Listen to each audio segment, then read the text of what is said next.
উনি যখন ওনার গাড়ি পার হতো তখন আমি গাড়িতে উঠতাম, এবার মানুষ ফলো করতো, ব্যাপারটা কি। আর কোনো জনসভা যদি কাছাকাছি হয় আমি টুপ করে চলে যায় ওনার পা ধরে সালাম দিয়ে দিতাম, কারণ ওনার যোগ্যতা আমাকে অর্জন করতে আবার 3 বার জন্মগ্রহণ করতে হবে। তো কারণটা এই জন্য বললাম, ইউনূস মধু সাহেবের চেয়ে অনেক জ্ঞানী ব্যক্তি। সে জ্ঞান দ্বারা যদি এই 8 মাসে যতটুকু এগিয়ে নিয়েছে আরো এগিয়ে নেক আমরা চাই,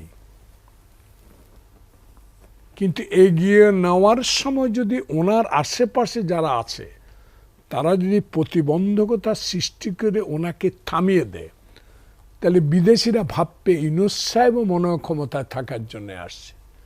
বিদেশি ইনভেস্টাররাও চেষ্টা বলবে না সামথিং দিল মে কালা হয়। তা এইসব কারণে আমি ক্ষুদে ব্যক্তি, এত বড় ব্যক্তির সমর্থন করতে চাই না। আমি এত গর্বিত যেদিন উনি এই প্রাইজ কি এটাকে আমাদের নোবেল প্রাইজ নোবেল প্রাইজ নিয়ে আসে, আমি ওনার পা ধরে সালাম দিছি।